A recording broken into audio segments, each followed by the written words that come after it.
कि जंगल महल की गलियों से एक आवाज आया है, जंगल महल की गलियों से एक आवाज आया है, उठो नौजवानों फिर से इनकलाब आया है।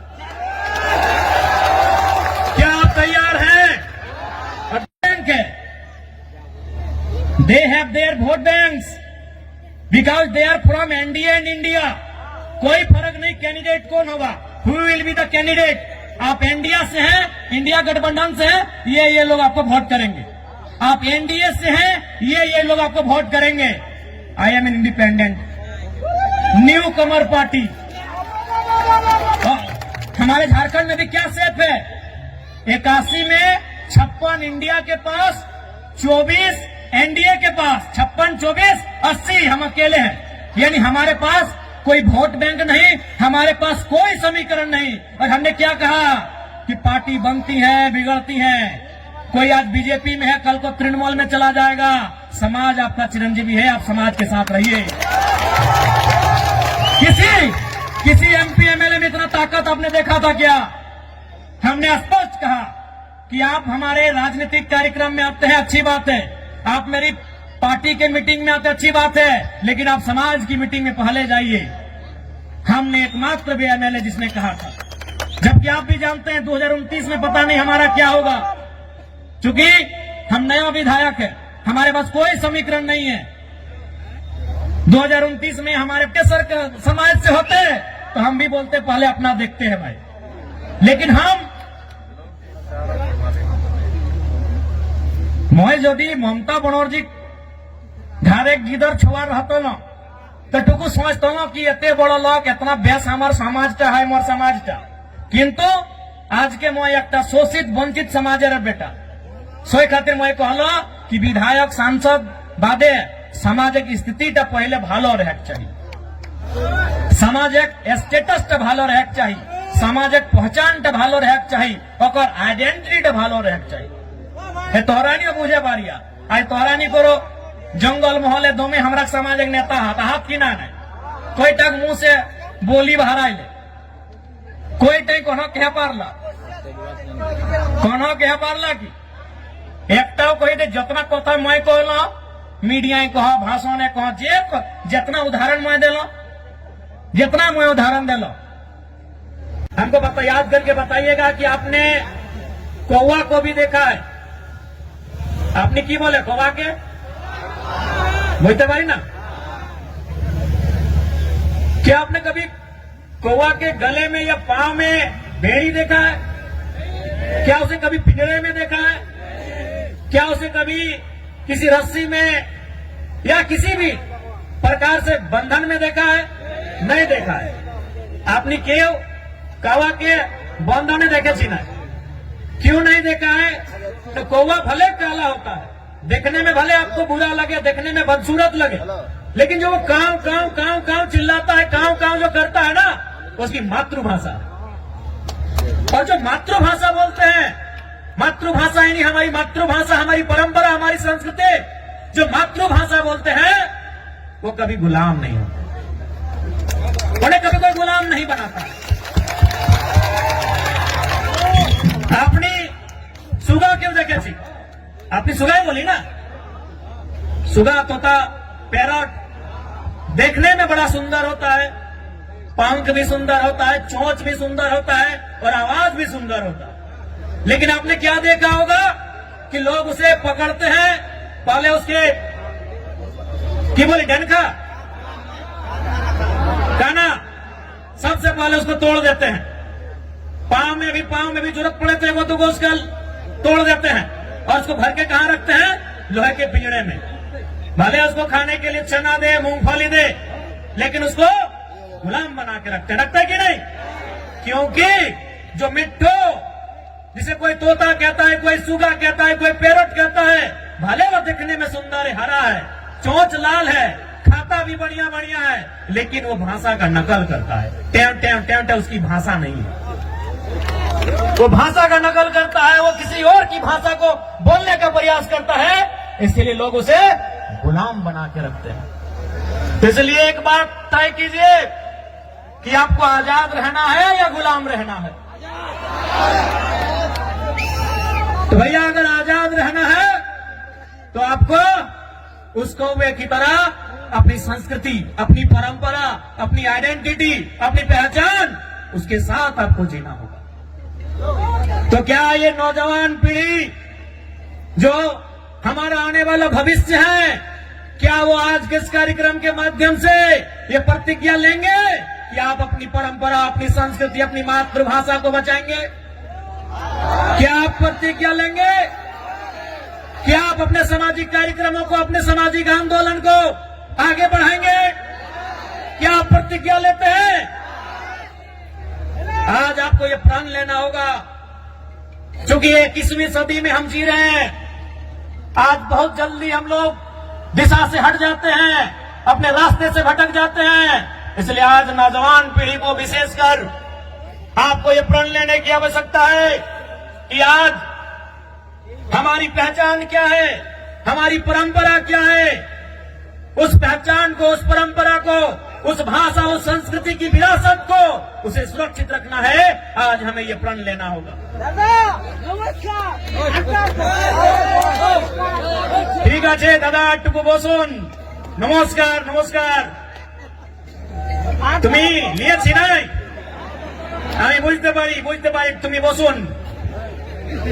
आज ये प्रण लेने की आवश्यकता है, और विशेषकर जंगल महल के नौजवानों, मेरे भाइयों, मेरी बहनों, मेरे अभिभावकों, मुझे अफसोस होता है, मुझे दुख होता है आपको यहां देखकर।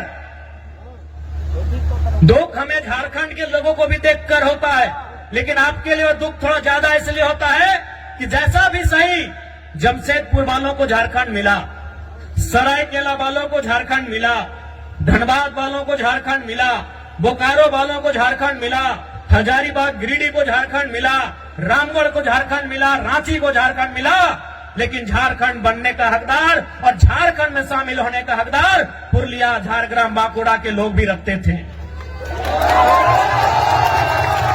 आज बिल्कुल इस बात का अफसोस आपकी आंखों में भी झलक रहा है और हमें भी झलकता है। जो आंदोलन कोयलांचल में था, जो आंदोलन लोहांचल में था, कोयलांचल यानी हमारा जो कोलियरी कोयला का क्षेत्र है, धनबाद, बोकारो, गिरिडीह, हजारीबाग का हिस्सा, और लोहांचल यानी जमशेदपुर का क्षेत्र, वही आंदोलन आपके जंगल महल में भी था। जो त्याग कोयलांचल वालों ने किया था, जो त्याग लोहांचल वालों ने किया था, वह त्याग जंगल महल वालों ने भी किया था। लेकिन आज कोयलांचल वालों को, लोहांचल वालों को कहने के लिए झारखंड मिला, हालांकि अधिकार वहां भी उनको नहीं है। आज भी वहां उनको मजदूरी के लिए तरसना पड़ता है।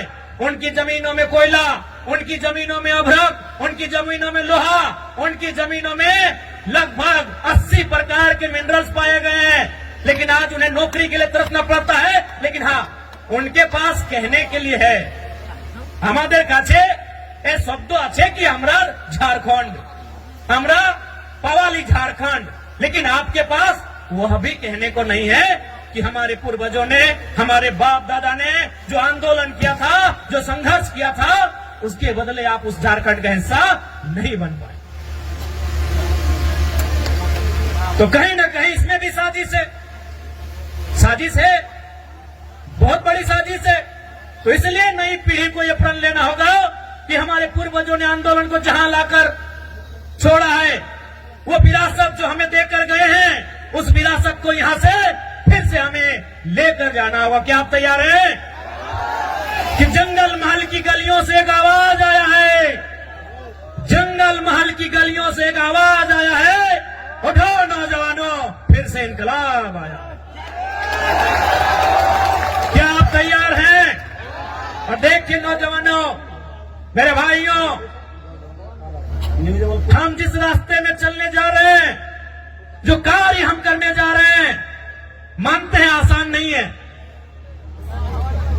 एक काजटा सरल नहीं আছে, किंतु असंभव भी नहीं है। मानते हैं वो काम आसान नहीं है, वो काम सरल नहीं है, लेकिन वो असंभव भी नहीं है। आज हमारे समाज का जो मांग है शेड्यूल्ड ट्राइब इंक्लूजन का, आज ये लड़ाई भी आज ये मांग भी परसों नहीं दशकों पुरानी है।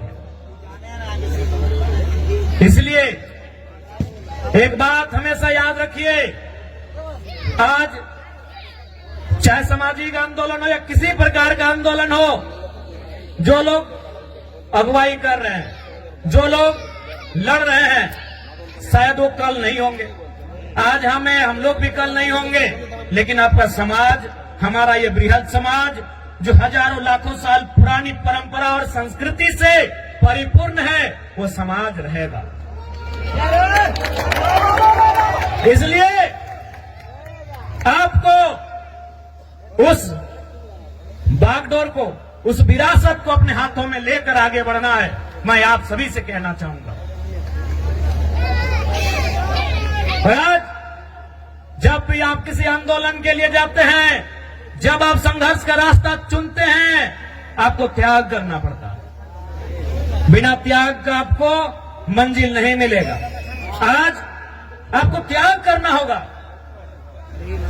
आप कहेंगे कि हमें भोग कर रास्ता भी चुनना है, हमें ऐसो आराम का भी रास्ता चुनना है, और हमें मंजिल की ओर भी जाना है, हमें अपने सपनों को भी साकार करना है, तो संभव नहीं, आपको त्याग करना होगा। आज का समय त्याग का है, और जो नौजवान त्यागी बनकर इस रास्ते में आएंगे, तभी हमारा समाज उत्थान की ओर जाएगा। इसलिए इस पीढ़ी को तो त्यागी बनना होगा। हमारे जिले में एक वीर क्रांति दूत हुआ करते थे, शहीद शक्तिनाथ महतो। वो अक्सर कहा करते थे कि एक पीढ़ी को जेल जाना होगा, दूसरी पीढ़ी को गोली खानी होगी, तभी तीसरी पीढ़ी राज करेगी। हमारी एक पीढ़ी जिसमें शहीद शक्तिनाथ महतो स्वयं, जिन्होंने ये नारा दिया था कि एक पीढ़ी को गोली खाना होगा, और शहीद शक्तिनाथ महतो ने खुद गोली खाई। उनके साथ निर्मल दादा ने गोली खाया। ऐसे अनगिनत, गिनती हम नहीं कर पाएंगे, इतने लोगों ने गोली खाया। आपका जो समय है कि एक पीढ़ी गोली खाएगी, दूसरी पीढ़ी जेल जाएगी, ये शायद जेल की स्थिति वाला समय है। और आपने देखा पुरुलिया के जिले में, घाटशिला में हमारे 51 लोगों को जेल जाना भी पड़ा। लेकिन उन विषयों से, उन घटनाक्रम से आपको कतराना नहीं है, क्योंकि आपकी लड़ाई आपके व्यक्तिगत नहीं है। आपकी लड़ाई केवल आपके लिए नहीं है, आपकी लड़ाई केवल आपके घर आंगन तक सीमित नहीं है। आपकी लड़ाई कई हजारों साल पहले जो सपना हमारे पूर्वजों ने देखा था, उस सपने को साकार करने की लड़ाई है। इसलिए आज आपको त्यागी बनना होगा। इसलिए आज आपको त्यागी बनना होगा। और एक बात याद रखिएगा, जो संघर्ष को चुनते हैं वही सफलता के करीब जाते हैं। आज का समय संघर्षों का समय है मेरे भाइयों।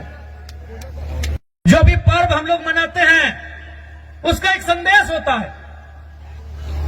हमारे जो तो पर्व आछे, जो तो त्योहार आछे, ওদের ভিতর একটা মেসেজ আছে, সন্দেশ আছে কি আর মানে কি, এই কাজটা আমাদের পূর্বজ কি জন্য করেছে, এই কাজটা কেনে, এই বরফ খুঁটা কেনে, এই কাড়া খুঁটা কেনে, এই টুসু কেনে, এই করম কেনে, জিতিয়া পরব কেনে, এই কোনো না কোনো ওদের ভিতরে একটা মেসেজ আছে। তো বরফ খুঁটার মানে কি সবাই জানি कि আমরা चासा लोग माने की न, सावन महीना का जो समय होता है हम वो खेती बाड़ी करते हैं, धान लगाते हैं, हार जोतते हैं। इधर भी वही टाइम होता है ना। अब मार्च में नहीं ना करते हैं, मैं 2-4 खेत देखे थे हमारी तरफ। यानी हम सावन महीना, जिसे हम लोग अंग्रेजी के कैलेंडर में जुलाई अगस्त के आसपास कहेंगे, यानी उस समय हम क्या करते हैं, हल चलाते हैं और खेत में धान लगाते हैं, और मूल हमारा संबंध धान से। उसके बाद का जो समय होता है सितंबर आधा, अक्टूबर पूरा, और थोड़ा सा नवंबर, यानी 1.5-2 महीना क्या होता है कि हमारा जो बरद है, काड़ा है, उसको रिलैक्स हो जाता है। तो भाई रिलैक्स हो जाता है तो उसको हम लोग क्या करते हैं, इस त्योहार में उसको पहले तेल लगाते हैं। हमरा की करी वाके तेल मखाए कहे ना, तेल किसको मखाया जाता है, लगाया जाता है, जो थका हारा होता है। आज के यदि हमारे घरे यदि बाड़ी कोनो पहुना आसे, कोनो कुटुंब आसे, तो हम उनको क्या करते हैं कि बैठिए थोड़ा तेल लगा देते हैं, भाई आप बहुत दूर थक के आए हैं। तो तेल किसको लगाया जाता है, जो थका होता है। तो हमारा जो बरद है, कड़ा है, ये सावन महीना में इसको जोतते जोतते नारते नारते ये थोड़ा थका है।